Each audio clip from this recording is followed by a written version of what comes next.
ఇటీవలి భారీ స్థాయిలో ఉద్యోగాలను తొలగించిన మైక్రోసాఫ్ట్ మిగిలిన ఉద్యోగులకు కీలక ఆదేశాలు జారీ చేసింది. ఏఐ టెక్నాలజీ అభివృద్ధి చేసుకోవడంపై దృష్టి పెట్టాలని కంపెనీ సూచించింది. ఇప్పటికే వివిధ విభాగాల్లో 15,000 మందికి పైగా ఉద్యోగులను మైక్రోసాఫ్ట్ ఉద్యోగాల నుంచి తొలగించింది. 2025లో ఇప్పటి వరకు 4 విడతల్లో ఉద్యోగుల తొలగింపు జరిగింది. తాజా విడతలో 9,000 మందికి పైగా ఉద్యోగులను తొలగించింది. ముఖ్యంగా ఎక్స్బాక్స్ విభాగంపై ఈ కోత ప్రభావం ఎక్కువగా కనిపించింది.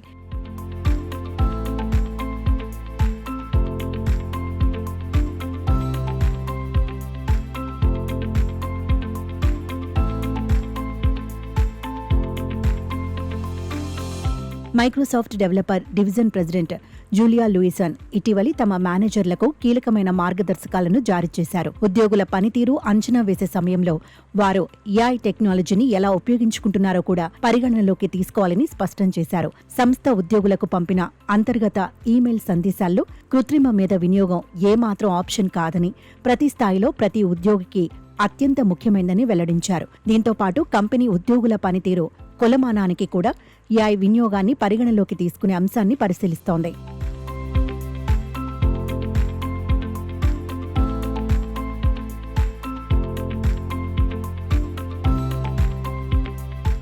వచ్చే ఏడాది నాటికి దీనికి సంబంధించిన ప్రమాణాలను నిర్దేశించే అవకాశం ఉంది.